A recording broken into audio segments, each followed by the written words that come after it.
Улуу ойчул, данышман Молдонияз Эрназар уулунун 200 жылдык мааракесин утурлай Кадамжай районунда китеп дүйнөнү жаркылат аттуу иш-чара өттү. Анын алкагында Молдонияз алгачкы агартуучу, Молдонияз улуттук татыктуулук үчүн күрөш аталышындагы жаңыдан жарык көргөн китептердин жана Санат Дегарастар китебинин түрк тилиндеги котормосунун жалпысынан алганда 5 китептин бет ачары болду. Окууга дилгер Кашкардагы чоң мечитке жөнөт. Жетилен билим алып келсин деген. Райондун стадионуна чогулган калың элдин назарына алгач Баткен облустук Апаз Жайнаков атындагы музыкалык драма театрынын аткаруусунда Молдонияз жөнүндө сахналаштырылган көрүнүш тартууланды. Өтүп кеткен нарттарды өксүбөйт көңүлдагы айтсам 5 күн өтөр дүйнөдө бектерден биз айрылдык. Андан соң иш-чаранын негизги бөлүгү орун алып, келген коноктор алгачкы агартуучунун өрнөктүү өмүрүнө, анын калтырган төбөлүктүү мурастарына токтолушту. Ал эми 4 жылдан бери Молдонияз мурастары аталышындагы фонддун демилгеси менен республиканын булуң бурчунда түрдүү илимий конференциялар, саамалыктар уюштурулуп, философиялык, педагогикалык жана тарых жактан изилдөө иштери уланууда. Акыядагы Молдонияздын ошол балдарды окуткан өңкүрү толук реконструкциядан Кадамжай районунун өнүктүрүү фонду акимибиз колдоп 3 миллион сом акча берип, азыр бүгүнкү күндө толук ремонт иштери жүрүп атат. Ал жер ошол мамлекеттин тармагында жерлери мамлекетке өткөрүлдү.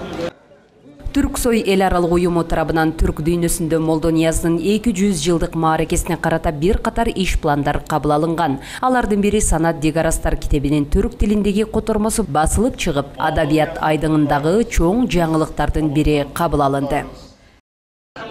Бул китептин чыгышы Молдонияздын ошо түрк дүйнөсүнүн өзүнүн жан дүйнөсүнүн руханий байлыгын ачып аткандыгынын бир мисалы катары эсептелет да. Ошондой эле учурда түрк окурмандары, түрк дүйнөсү 200 миллионго жакын адамдар ошо Молдонияздын чыгармачылыгы менен таанышат. Ошол эле учурда илимпоздор, университеттин мугалимдери, профессорлор Молдонияздын чыгармачылыгын изилдейт деген түшүнүк да.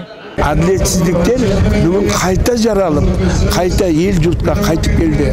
Мына ушул Молдонияз коммунисттер тарабынан 100 жылдан ашык эмгектери бекитилип айтылбай калган. Бүгүн эми көрсө ал адамдын залкарлыгы, улутка жасаган кызматы айтып бүткүсө экен.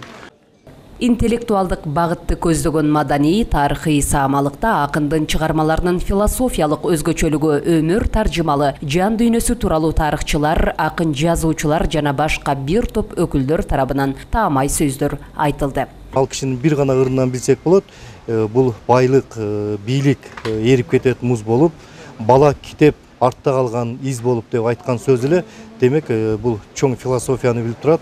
Ал киши өзүңүздөр билесиздер, өз учурунда медресе түзүп, медреседен балдарга кат таанытып, ал кат тааныган балдарыбыз ошол мезгилдеги алдыңкы медреселерде билим алгандыгы бул агайдын агартуучу экендиги далилденип турат. Бүгүн изилдөөгө муктаж болгон Молдонияз акындын 200 жылдык мааракесине карата туулуп өскөн айылы мекени Кадамжай районунда анын балдары окуткан өңкүрүн жана музейин оңдоп түзөө иштери аткарылат. Ал эми алгачкы агартуучу жазма акындын изилдөө менен тарыхтын жаңы барактары ачыларын катышуучулар белгилешти. Алтынай Шабитинова, Максат Акылбеков, Ала Тоо жаңылыктары.